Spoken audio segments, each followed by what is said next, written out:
Semua nafas yang tidak menghasilkan dalalah, tidak menghasilkan petunjuk bagi makrifat dan tidak menghasilkan tauhid, itu nafas yang mati sebenarnya. Nah, itu. Ada sohibul anfas, itu orang yang paling puncak, yaitu orang yang paling menyadari pernafasan di level spiritual.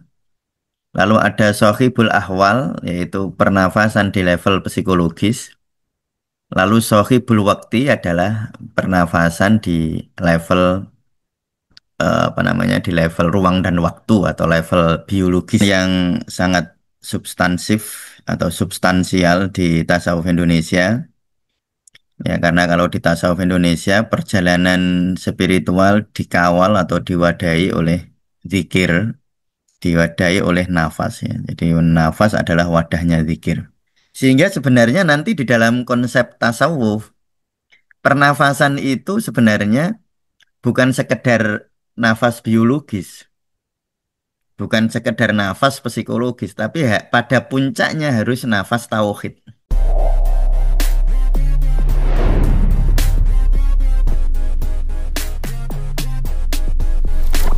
Assalamualaikum warahmatullahi wabarakatuh.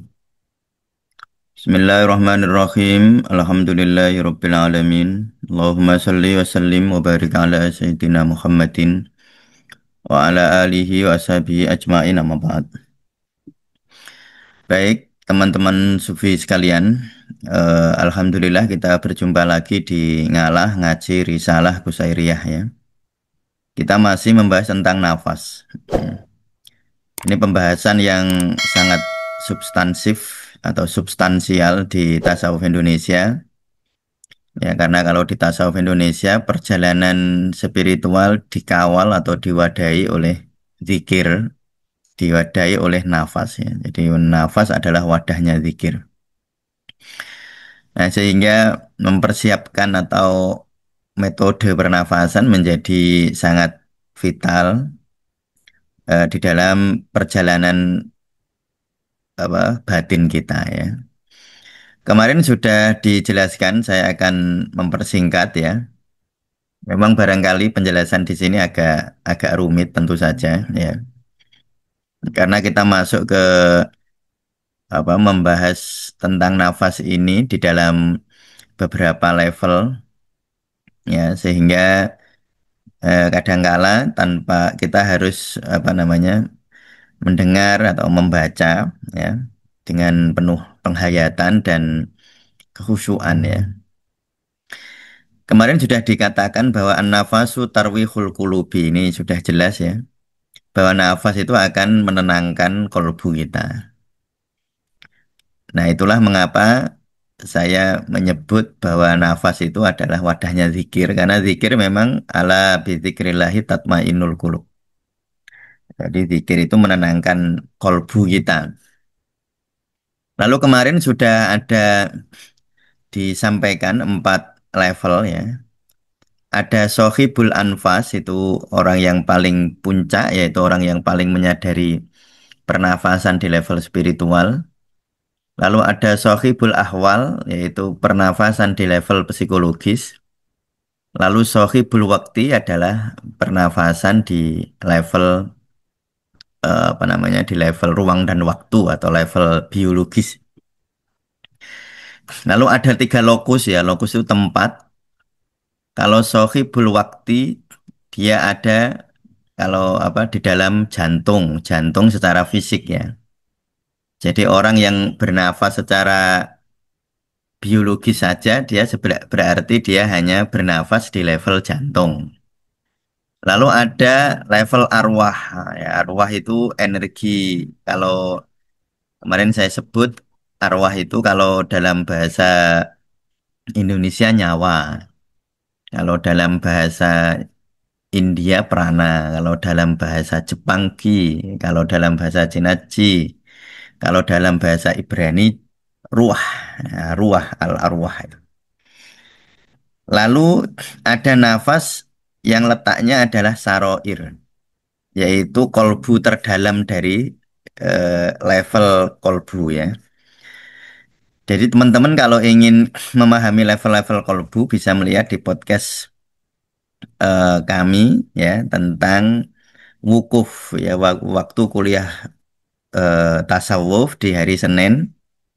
Kemarin kita sebelum ini di hari Senin kita sudah membahas tentang level kolbu.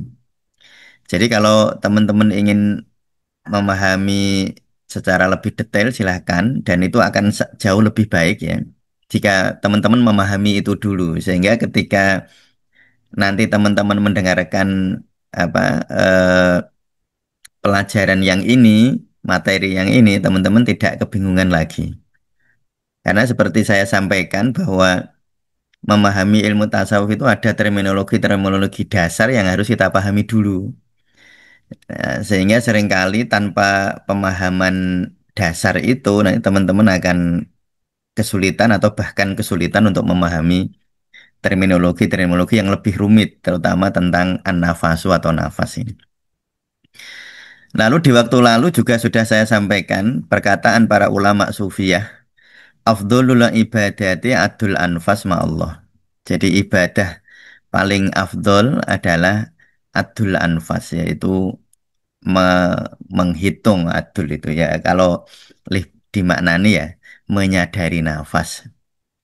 Ma'allahi bersama Allah Subhanahu wa Ta'ala. Artinya nafas itu harus membersamai zikir kita. Itu yang saya sebut zikir nafas sebagai wadahnya zikir ya. Jadi harus diwadahi oleh nafas untuk mengingat Allah. Nah, itu kemarin yang sudah saya sampaikan ya di materi sebelum ini. Silahkan mungkin teman-teman yang baru melihat eh, sangat saya anjurkan untuk melihat materi yang lalu sehingga nanti tidak kebingungan untuk apa namanya memahami materi selanjutnya karena ini saling terkait ya. Baik, sekarang akan kita lanjutkan bagaimana ahli sufi memahami tentang pernafasan ya. Baik ya. Waqalu dan berkata ahli sufi, khalaqallahul Allah itu menciptakan ya. Khalaqallahu Allah menciptakan. Al-quluba akan jantung. Jantung ya, jadi kolbu. Waja'ala dan Allah menjadikan akan kolbu itu ma'adinal ma'rifati menjadi sumber bagi ma'rifat, bagi pengenalan. Mungkin teman-teman juga akan sangat baik jika melihat materi kami di Wukuf ya. Di situ saya jelaskan tentang fisiologi sufi. Bagaimana kolbu kita menangkap apa informasi-informasi dari luar lalu membuat apa kita bisa memahami sesuatu. Jadi seseorang itu memahami atau al-ma'rifah, memahami sesuatu itu memang dengan kolbunya, ya, dengan kolbunya memahami sesuatu. Makanya kolbu itu kalau disederhanakan ya pikiran dan perasaan itu sebenarnya kolbu. Kolbu adalah tempat kita memahami yafqahun, jadi memahami dan apa mempersepsi terhadap sesuatu itu adalah fungsi dari kolbu. Tetapi tentu saja nanti ada level-level kolbu ya yang itulah mengapa karena terminologi ini memang terminologi yang atau term atau kosakata yang mungkin agak asing bagi teman-teman sufi, saya harapkan untuk mau eh, mendengar atau membaca dengan pelan-pelan, dengan kesungguhan, dengan penghayatan sehingga nanti tidak kesulitan ya. Ya, ini kalau memang teman-teman ber, berniat untuk memahami. Kalau hanya untuk praktisnya sih tidak harus sedetail ini ya. Kalau praktisnya teman-teman bisa melihat di Ngatasi, di channel kita ini juga itu sudah langsung aja praktek gitu. Tetapi karena tujuan kami di Tasawuf Indonesia itu bukan hanya mengajak teman-teman untuk praktek, tetapi juga lebih memahami jauh ke dalam. Sehingga penghayatannya akan lebih kuat gitu ya. Jadi Allah itu menciptakan kolbu, yaitu sebagai ma'adinul ma'rifah, sebagai sumber dari ma'rifat. Jadi ma'rifat itu harus bersumber dari pemahaman dulu ya, pemahaman dulu.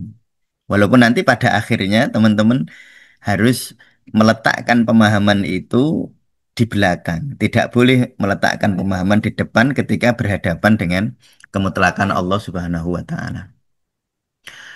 Wa khalaqal asrara dan menciptakan sir, ya sir itu aspek lebih dalam dari kolbu, ya itu ya.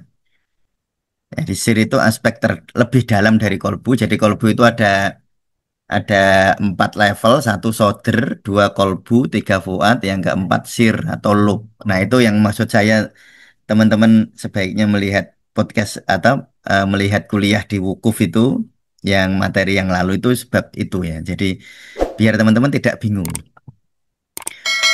Wa khalaqal asroro dan Allah itu menciptakan sir atau kolbu terdalam. Waro'aha melampaui kolbu. Ya, jadi dibaliknya kolbu, artinya lebih dalam. Waja'alaha dan Allah menjadikan asror kolbu terdalam itu mahalan sebagai tempat litauhidi bagi tauhid. Jadi nanti ma'rifat itu kan diawali dari kolbu, dari pemahaman. Lalu setelah dari pemahaman, pemahaman itu dihayati, direndah hati, jadi harus rendah hati memang. Ya, tanpa kerendahan hati nggak bisa nanti masuk ke dalam. Kalau kita ingin memahami dunia luar, itu kita tidak rendah hati itu bisa. Tetapi kalau ingin memahami ke dalam, itu tidak bisa karena nanti kalau kita tidak rendah hati itu akan langsung tertutup. Masuk ke dalamnya itu nggak bisa. Nah, sehingga belajar tasawuf itu makanya mana arofa nafsah, ya memahami diri. Dia bukan mana arofal alam, bukan memahami semesta di luar. Di tasawuf ya, kalau ilmu pengetahuan ya memahami semesta di luar. Tapi kalau tasawuf itu memahami diri yang ke dalam. Dan itu sangat butuh kerendahan hati. Nah, jadi ketika seseorang ingin bertauhid, maka pertama dia harus bermakrifah. Artinya memahami dirinya melalui dengan alat namanya kolbu. Jadi kolbu itu alat ya, atau apa namanya infrastrukturnya, infrastruktur untuk memahami hal-hal pemahaman ya untuk mencapai sebuah pemahaman itu kolbu. Tetapi nanti kolbu ini harus makrifat itu harus akhirnya menuju tauhid. Ini kan puncaknya begitu kan puncaknya nanti kan la ilaha illallah Muhammadur Rasulullah. Nah, fakullu nafasin husila dan semua nafas husila yang dihasilkan. Ya, nafas itu kalau dihasilkan min ghairi dalalatil ma'rifati tanpa menjadi petunjuk bagi ma'rifat wa isarati tauhidi dan tanpa menjadi isyarah atau apa isyarat tauhid. Jadi kalau semua nafas yang dihasilkan itu kok tidak menghasilkan ma'rifat dan tauhid, maka ala bisa til idrori itu dia di atas bentangan kerusakan. Fahuwa mayitun dan semua nafas semua orang yang semua nafas yang tidak menghasilkan dalalah, tidak menghasilkan petunjuk bagi makrifat dan tidak menghasilkan tauhid, itu nafas yang mati sebenarnya. Nah, itu nafas yang mati. Ya. Ini nafas yang mati. Fahuwa mayitun, itulah nafas yang mati. Sehingga sebenarnya nanti di dalam konsep tasawuf, pernafasan itu sebenarnya bukan sekedar nafas biologis. Bukan sekedar nafas psikologis, tapi pada puncaknya harus nafas tauhid. Pada puncaknya nafas itu harus menghasilkan ketauhidan. Itu ya, itu nanti tujuannya sebenarnya ke sana itu.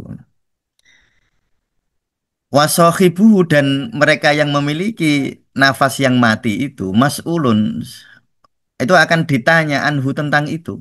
Nanti akan ditanya ketika kita berjumpa dengan Allah di hari pembalasan itu akan ditanya buat apa nafasmu dulu itu. Nah itu makanya hubungannya dengan afdholul ibadati adul anfas ma Allah. Jadi ngibadah itu ya setiap nafas sebenarnya. Jadi setiap nafas itu ibadah karena yang ditanya bukan hanya tentang eh, kamu diberi rumah apa kamu gunakan untuk apa, kamu diberi jabatan kamu digunakan untuk apa, kamu diberi rezeki digunakan untuk apa. Tapi pertanyaannya jauh lebih dalam. Setiap nafasmu kamu gunakan untuk apa? Nah, itu namanya nafas nanti nafas spiritual ya. Apakah nafas itu menghasilkan tauhid atau tidak? Jadi kalau nafas itu min ghairi dalalatil ma'rifah wa isyarotit tauhid. Kalau nafas itu tidak menunjukkan ke jalan ma'rifat, tidak mengisyaroi, tidak menandai jalan menuju tauhid, bahwa majitun. Yaitu ya nafas kita, tetapi nafas kita secara spiritual adalah nafas yang mati. Ya, itu ya. Jadi itu eh, level-level nafas ya sebenarnya nanti begitu ya. Sami'tu. Ya, aku mendengar ini kata tentu saja kata Imam Kusyairi ya. Al ustazah akan ustadz ini gurunya Imam Kusyairi yang di yang bernama Aba Ali Daqqa ya. Yaitu Abu Ali Al Ustadz Ali Ad-Daqqaq ya, namanya. Rahimahullahu taala. Yaqulu berkata, Syekh Ali Ad-Daqqaq itu berkata begini. Al-arifu orang yang arif, orang yang mengenal, ya, para pengenal. La yusallimu yang tidak menyerahkan lahu bagi para pengenal itu an-nafasa akan nafasnya. Li'annahu la musah mahata. Ya, yang tidak menyerahkan nafas tadi li'annahu la musamahata karena tidak adanya kasih sayang tujro yang mengalir ma'ahu bersamanya.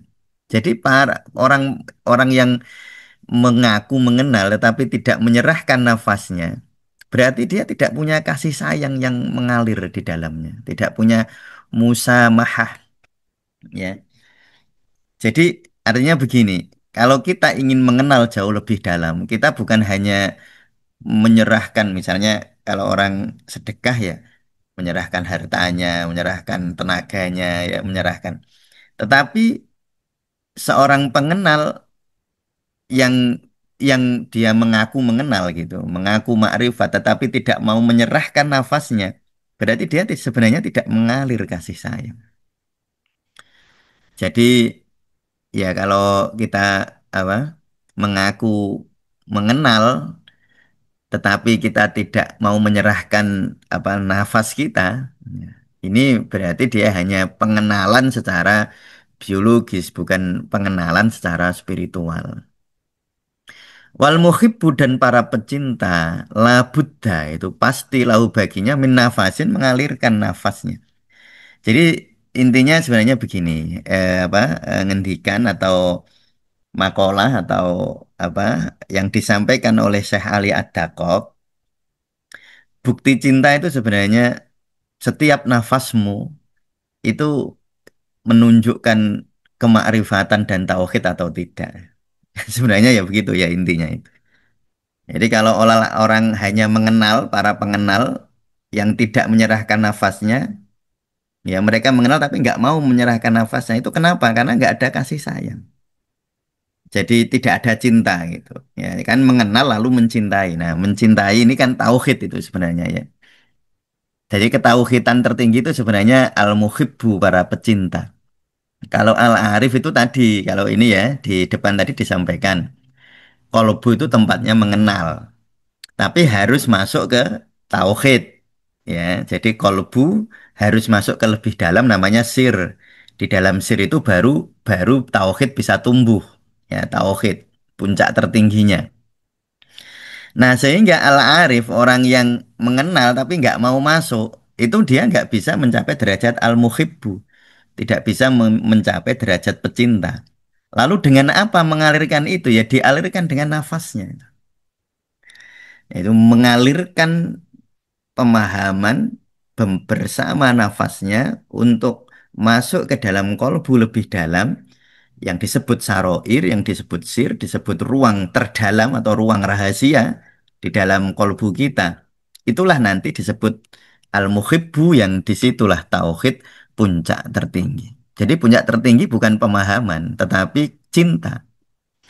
Jadi setelah memahami, mencintai. Nah itulah sebenarnya puncak dari tauhid dan dibawa oleh nafas nanti. Maka nanti dalam latihan nafas di tasawuf Indonesia Itu bukan hanya nafas inhalasi, eksalasi, lalu dihitung nafas 55 itu kita ajarkan juga ya, nafas 55, nafas 46, nanti ada nafas kotak, ada nafas macam-macam, ada itu nafas secara biologis. Tetapi itu semua akan percuma kalau nafas itu tidak menjadi nafas spiritual.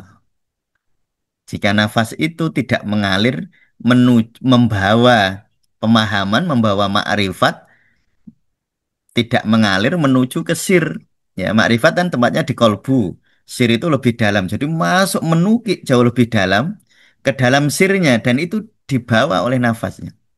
Maka para ahli, para orang yang memahami itu harus itu apa namanya menyadari nafasnya untuk membawa pemahaman itu masuk ke kolbunya jauh lebih dalam.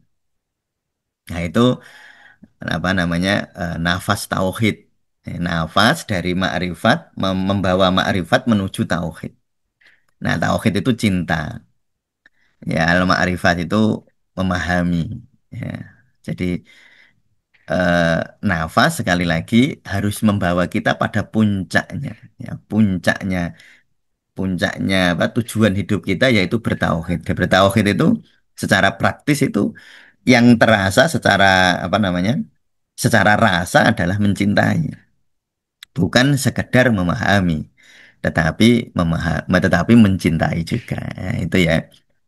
Jadi eh, saya ingin sampaikan ya, mungkin semacam ringkasan ya, ringkasan level nafas ini yang kita jika teman-teman ingin apa namanya memahami lebih dalam nanti bisa melihat di apa di yang lalu ya. Jadi bisa melihat di apa materi yang lalu, seminggu yang lalu persis sebelum ini ya. Nah, jadi darajatun nafas ini saya ingin meringkas ya. Jadi level nafas. Jadi level nafas, ya ini intisari dari apa yang saya sampaikan ya di beberapa apa materi yang lalu. Jadi kalau di dalam dunia sufi itu ada sohibul wakti, yaitu nafas yang biologis ya. Nafas sekedar pernafasan saja, nafas yang masih terkungkung dalam dunia waktu, dalam ruang waktu. Jadi nafas ya masih dihitung. Nafas 5 detik, hembuskan 5 detik, ya, sohibul waktu itu. Jadi nafas berdasarkan waktu atau dihitung saya nafas ini berapa kali per menit ya. Kalau nafasnya makin cepat, nah ini berarti kurang bagus, maka harus dilambatkan. Maka secara fisik ya di tasawuf Indonesia itu nafas melatih nafas untuk lebih lambat ya, lalu apa eh, lebih ringan ya. Jadi lebih lambat, lebih ringan. Jadi bukan nafas besar. Nah, itu teman-teman bisa melihat di apa namanya di playlist nafas, ngaji nafas. Di situ belajar nafas secara nafas fisik atau nafas di level sohibul waqt. Kalau dalam bahasa sufinya ya. Nah, jadi memang kalau di dalam sufi nafas itu nanti lebih banyak ke sini. Nah, cuma kita di tasawuf Indonesia ingin belajar itu dari dasar, dari biologi, sehingga nanti kita eh, diharapkan memahami aspek kemanusiaan kita itu menyeluruh itu. Jadi ibadah itu menyeluruh, ya dari biologis, ya psikologis, ya spiritual, nah begitu. Nah, sehingga kita eh, sebelum masuk ke nafas sufi, sebelum masuk ke nafas spiritual, kita belajar dulu ya, lebih dulu belajar nafas secara biologis, sesuai dengan ilmu pengetahuan maksudnya. Ya. Jadi nafas itu nafas yang bagus yang diajarkan di sini itu nafas yang sesuai dengan ilmu pengetahuan biologi. Maka ada misalnya apa keseimbangan apa namanya ketepatan dosis O2 dan CO2 itu diperhatikan betul. Karena misalnya orang kalau CO2-nya eh, terlalu rendah itu nanti efeknya juga nggak bagus. Kan kita membayangkan oh, CO2 itu harus dibuang. Nggak boleh di dalam tubuh kita O2 atau oksigen harus masuk. Ya nggak begitu sebenarnya. Nanti teman-teman kalau di ngaji nafas akan belajar. Ternyata kalau CO2 di dalam tubuh kita itu terlalu sedikit, ya nggak bagus. Nanti mempengaruhi absorpsi atau apa penyerapan oksigen di dalam darah. Jadi CO2 harus nggak boleh terlalu sedikit. Nah itu kan namanya kita belajar secara biologinya ya. Nah itu kita belajar nafas di level sohibul waqt. Tetapi kan tadi disampaikan bahwa sohibul waqt itu kan level satu kan kita harus masuk ke dunia batinnya, bukan sekedar nafas secara biologis. Jadi kalau sohibul waqt itu melihat nafas secara biologis, nafas sebagai mekanika, sebagai mesin saja. Nah, makanya kan ada kalau kita di tasawuf Indonesia itu kan terus ngukur kan pakai oximeter itu. Kan dilatih ngukur dengan oximeter kalau di kita. Oh, ini nanti eh, saturasi oksigennya berapa O2-nya. Terus nanti kan dia bisa turun lalu dilihat nadinya, dilihat macam-macam karena nafas itu kalau melambat biasanya denyut nadinya terus turun gitu. Nah, itu kita latihan nafas betul. Memang kalau di tasawuf Indonesia kita belajar sampai di level begitu, tidak tidak hanya nafas lalu langsung masuk ke nafas spiritual itu begini-begini enggak ya. Jadi kita belajar dari biologis karena memang di dalam kitab-kitab terutama di Risalatul Qusairiyah itu ya begitu. Nafas itu ya levelnya gitu. Bagi sohibul waqt ya orang yang bernafas ya hanya di level biologi saja. Lalu ada sohibul ahwal. Ahwal itu kalau amal itu kan dunia biologi ya. Nah, atau misalnya sampean sholat. Ya, kita sholat Allahu Akbar, gerakan tangan ini namanya akmal. Tetapi suasana batin, suasana psikologis itu ahwal. Nah, jadi bernafas itu sebenarnya juga bukan hanya mekanika biologis, nafas itu sebenarnya gerak emosi. Sehingga orang itu ketika emosinya berubah, nafasnya berubah. Nanti sebaliknya, berlaku sebaliknya ketika kita mengubah gerak nafas kita, gerak emosi kita berubah juga. Ya. Jadi ketika orang mengubah nafasnya, dia mengubah ahwalnya. Ketika orang mengubah nafasnya, mengubah biologinya. Nah itu. Nah, dan di tasawuf Indonesia diajarkan begitu. Jadi ada nafas namanya nafas kotak. Nafas kotak itu nafas 4 detik, tarik nafas 4 detik, tahan nafas 4 detik, hembuskan nafas 4 detik, tahan nafas 4 detik. Ya, begitu itu kotak namanya. Itu nafas psikologis. Nanti ada nafas macam-macam. Ya, tetapi itu tetap di level psikologis, belum di spiritual. Nah, ya, ya.